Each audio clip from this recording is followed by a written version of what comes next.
Analyst Wednesday.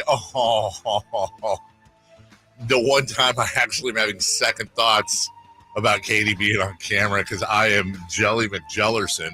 Last time we heard from Kayte, well, it was last night, but let's roll from Wednesday, by the way. Yeah, I mean, I'm having a hard time holding it together because I've been here from the very beginning of the playoff drought, and I've seen this city that loves their team and this organization. Imagine that to keep it here as we bring Kayte in.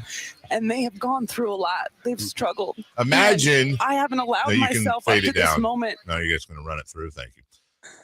Imagine crying because the Kings won a basketball game. I thought you were an adult. You're a mom. Listen, I don't think that people. And good morning. Good morning. Happy Hi, Kayte. Division Champion Day. Yeah. That moment that you just played. Yes. Imagine like 2 minutes before that where I was like ugly crying. Mason said he saw that. I didn't see that. You were like, did you have your old dirty handkerchief out? I did. I did. By the way, it's clean, Dave. Just tears on that one. And it was purple nonetheless. Hey. But no, and I literally sobbed like a big baby. And Mark Jones, like the girl dad that he is, just sat there and rubbed my back and let me cry it out. It was, listen, obviously it was awesome. It was so cool. And it was so cool to hear, like, and I know you got this like stories and people are like, I saw you crying and I started crying and they saw you and everyone got emotional. It was okay. I just, for you, first off, I've seen you cry before for other reasons, but like, you're not a crier. You're not a crier, like legit. You're not a crier. And I know I'll just bet that if I'd have said to you in the media room before that game, hey, Kayte, you think you're going to cry? I think your answer would have been no. Like, come on. I'm guessing it just got you and you just were 100% not prepared. Yeah. So the game had finished, right? Yeah. The game had completely finished and, putting all my stuff together. And it was like, it hit you like, it's just kind of like a wave smashing into you, so, and I'm not ashamed of it. I am not ashamed of it at all. Like that was a really cool moment. Something I'll remember forever, that game in Portland. Yeah. So, hey, listen, I think we've all shed some tears and I'm not ashamed of it. And Kayte, last night, by the way, shirt looks great. Everybody's giving comments on that. It was last night more of they were already in, they knew it, but just a true celebration of the next accomplishment of winning just an incredibly difficult division. Yeah. So you think about being picked to finish last and you think about all the teams that are in that division, and the way it looks like it's going to shake out right now is that every single team in that division is going to be in the postseason. Mm-hmm. And like, can we just say how difficult it is to win that division, and the Kings did it. So last night's game to me was great to put the cap on that. Like we knew it was likely going to happen. It was going to be a series of really unfortunate events that would have led to that not happening. But to me, last night's game was even more critical because you look at how well that Pelicans team has been playing and how good Brandon Ingram has been. And the Kings went in there, and after, about the first 6 minutes, I was like, whew, this is going to be rough. And they took care of business. I mean, they turned it around, and Keegan Murray played out of his mind. I guess it took him getting elbowed by Domas to like get him in the right headspace, if you will. But they were great. Malik off the bench. I mean, everyone was just so good. Such a great team win over a really great team that's playing incredibly well right now. Kayte Christensen joining us. You and I talked last night after the game. I think you were on the team bus, which I always love because I can argue with her and she can't like yell at me and get angry because she's got people around her. That's we were talking about why are the Kings better on the road than they are at home when the fans in the arena, it's such an advantage on the surface, yet it's a large sample size now. We're at 79 games, and they're going to have a better road record than home record. Now, Kayte, you brought up it's a little not skewed, but remember they lost 3 of 4 at home to start the year, so that didn't help. But still, Why are they better on the road than they are at home? Listen, I'm not gonna give this narrative too much credit, right? Because I really do think when you look at it, and I was right, wasn't I, Dave? I said Yes, shut up. I four. knew you He's weren't like, going to no, he's like, 2 of those were at home, 2 of them were on the road. I knew you were. But yeah, 3 of those first 4 losses were at home, and that was just a period where the Kings were, gosh, it was a completely new everything, coaching staff, a completely overhauled roster. It took a little bit of time for them, and I thought it was going to take longer than 4 games, let's be honest. But I think that does kind of weigh into it. But also, listen, you got to give credit to this team, because winning on the road in the NBA, especially in the Western Conference, is not an easy feat, and they have been really, really good on the road. They still, Kayte, can get to 2. They still have the goal of 50.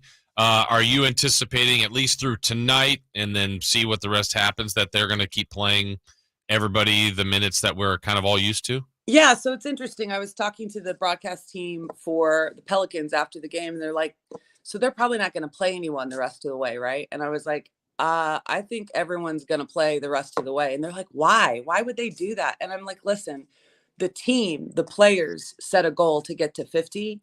And Mike Brown's not going to get in the way of that. I don't see that happening. And when you look at the guys on this roster, they're not really the type to say, let's rest. Harrison Barnes has played every single game this season.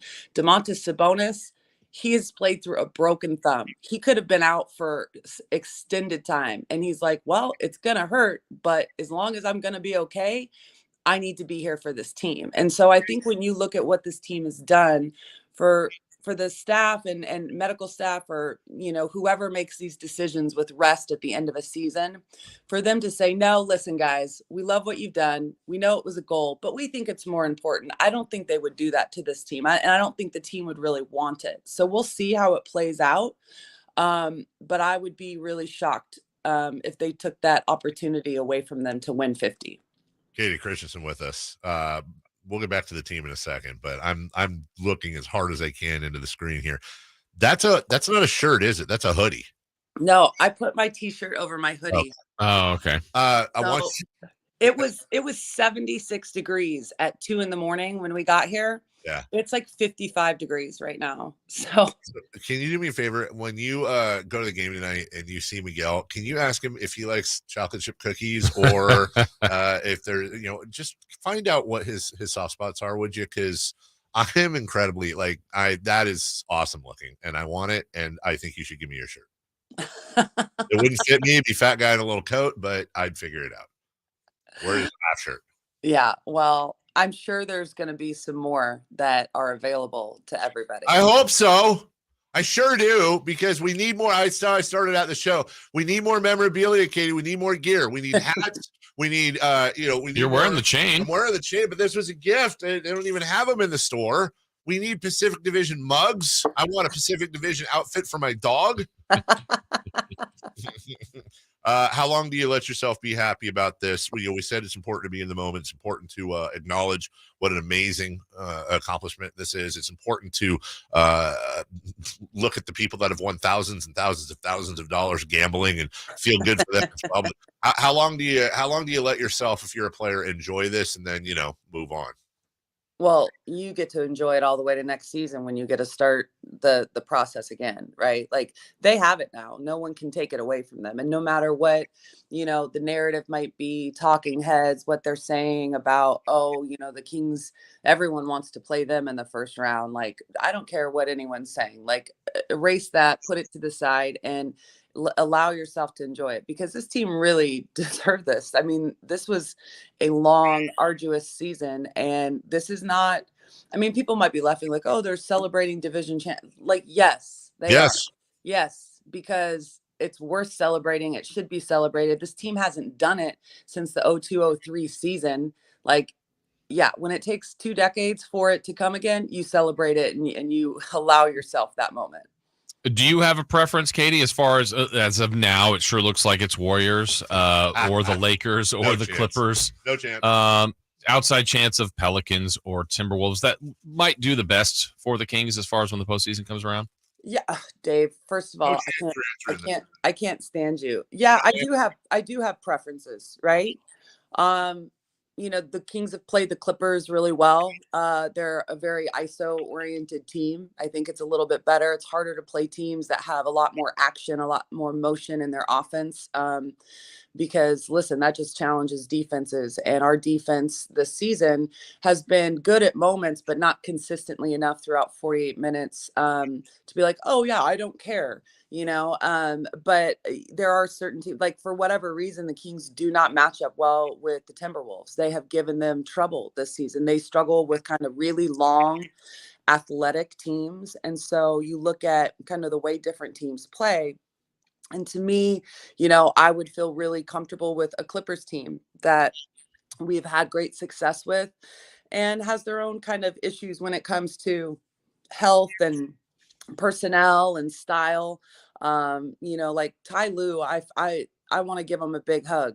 With what he's been dealing with. Every time I see him, it's like he's being asked questions about rest and who's available and not knowing, and he is just so frustrated. So there is something to be said about the availability that this Kings team has had and the chemistry that it has allowed them to build throughout the course of an 82-game season.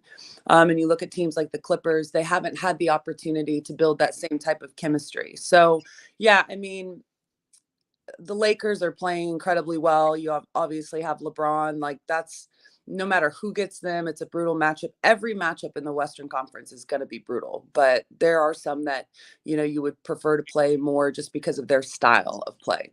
All right, last question because we're out of time here. Real quick, because you're surprising me. You did answer that question, so let me see how far I can push it here.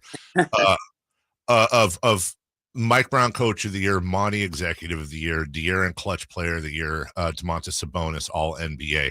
Who deserves their award the most? Who's made the biggest difference? Wow, Dave, I can't believe I'm going to say this. This is actually a really good question. Mm-hmm.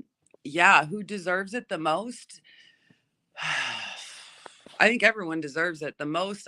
I guess there is something to be said for what Monty has done, right? And it's interesting because that award is voted on by his peers. It's voted on by the executives. And a lot of times when you look at, how a team is formed, it's not what happened in 1 year. So, if Monty were to get voted executive of the year, which I think he hands down deserves, it's kind of a nod to his last, 2-3 years of what he's done and how he's slowly, diligently, deliberately built this team and done it in a patient manner, where past GMs have come in here and they've tried to do it instantly and they tried to make big moves and they've tried and failed. I like the way that Monty has done it. I think he's incredibly deserving. Obviously everyone is, but to answer that question, I think maybe Monty might be the most deserving because this is a couple years in the making. Kayte, I hate to do this to you. Like I truly do, but I'm not doing my job if I don't. That's the second week in a row you've told Dave he's had a good question. I mean, what do you want? Game recognizes game. Wow. I know it's just as shocking to me as it is to everyone else.